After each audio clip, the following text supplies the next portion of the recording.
Hey, you guys ever get gas?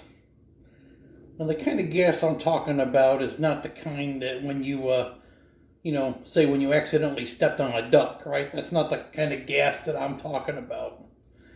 The kind of gas I'm talking about is what's referred to as gear acquisition syndrome, which means that you are constantly buying different gear, chasing some sound that for some reason you can't seem to get. Or you feel like maybe your equipment isn't living up to what it should, or it doesn't fit some image that you have of yourself. These are all different reasons we might keep changing the different gear that we have. We keep buying different basses, different amps, what have you. And I had a real bad case of this for about 10 years. And I had a lot of different basses and amps. And I had a revelation about this about, I don't know, it must have been about 12 years ago. And I wanted to tell you the story of that and how that came about.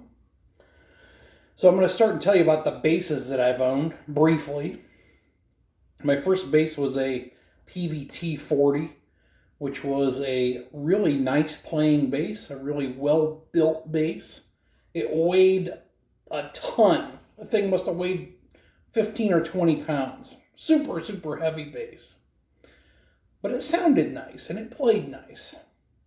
And my next bass was this bass, which I have here, a 66 Fender Precision. And by any rational person thinking, I should have just stopped there, right? I have an awesome bass. I was 15 years old when I got this. Why did I not just stop there? Well, for some reason, at that time, all of the bass players that I was into as a teenager, none of them, except with the exception of Steve Harris, but all the other bass players that I really liked, none of them played a P bass. So I always felt like, oh well, maybe I'm not as cool as I could be because I don't have a Spectre or some other bass or some other, probably at that time, some other pointy looking bass, and this one wasn't it. So I bought a Fender Jazz Plus, which is this exact same bass Duff McKagan plays. And of course it was a late 80s one, so it would have been the same bass that he recorded Appetite for Destruction with. And I don't know why. For some reason I fell out of love with that bass. And then I bought some sort of Cayman bass, and I bought an Ibanez bass. And I bought a brand new Fender Precision Deluxe, which was active. I had an old Electra MPC bass with all these cartridges you could plug into it. I had a guy, actually the guy, he's like the guitar guy for the Black Keys. This guy named Dan Johnson. And Dan Johnson painted this bass back when he worked at Lay's Guitar Repair, but now he's like I think he's the guitar tech for the Black Keys now. But he had made this bass. I didn't have him make it, but I bought this bass that he had built for a while. And it was it was like blue and green sunburst. It was really cool looking. But for whatever reason, I fell out of love with that too. I bought a Teisco, a 60s Teisco that I had for a long time. I had a 79 Music Man Stingray that was a really good bass. And the only reason I got rid of the Stingray was just because I wasn't using it. I had quit gigging, and I think 2007 was when I stopped gigging.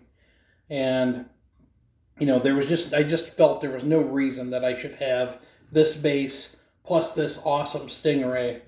And one of my students, when I taught at the music store, bought that Stingray off of me. And hopefully he still has it. I'm not sure. But it was a great bass. It was had a maple neck and it was walnut colored. I also had a 62 Jazz reissue. That was a really nice bass. And I sold that so I could buy my wife an engagement ring. I had an Engelhardt upright.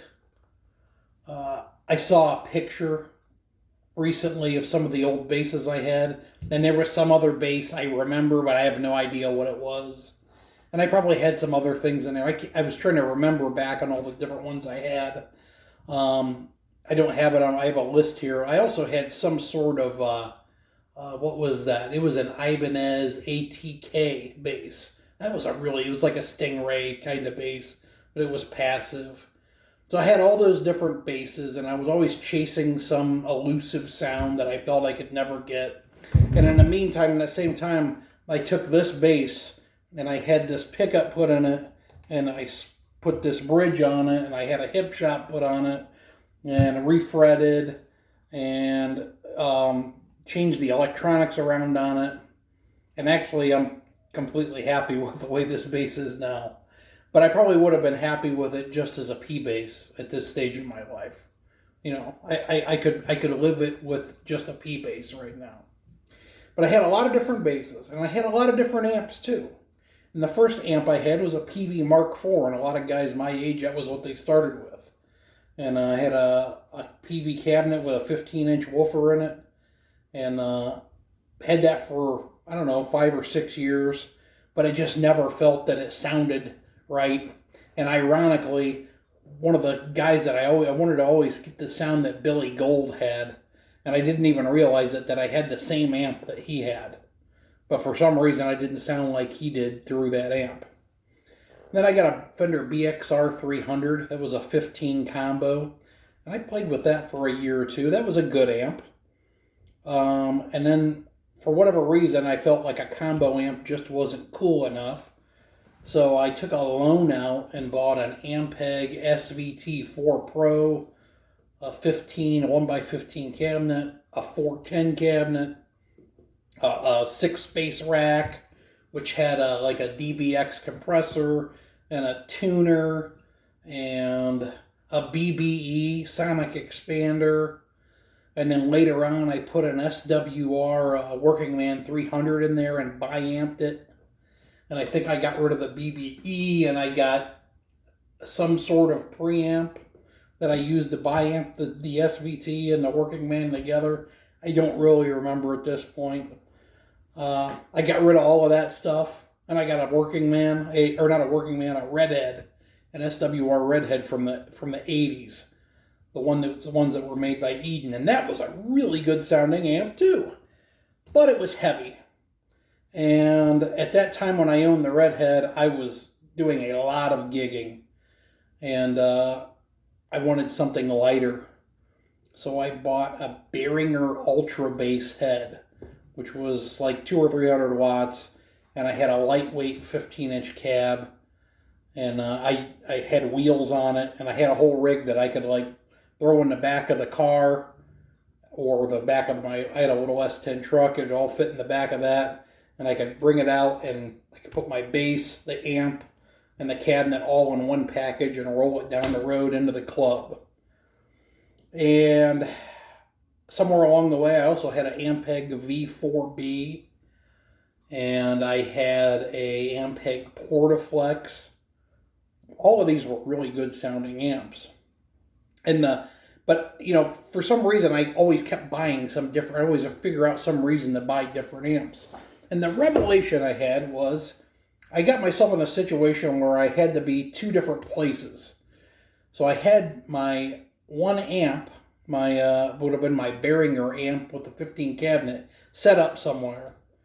And somehow I had to play a festival on the back of a pickup or a flatbed truck.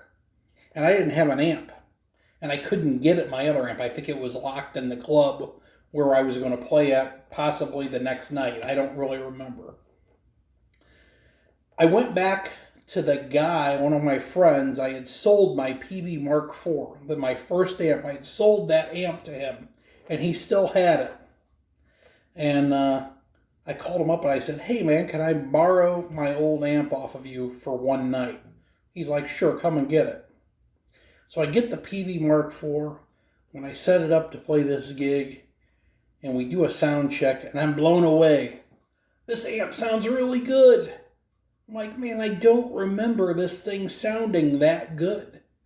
But here I was playing the bass that I played when I was 15, through the amp that I played when I was 15, but it sounded way better than I could remember it sounding. And what I realized is it wasn't the equipment that sounded better or that made it sound better. It was me as a player. At that time, I was in my early 30s.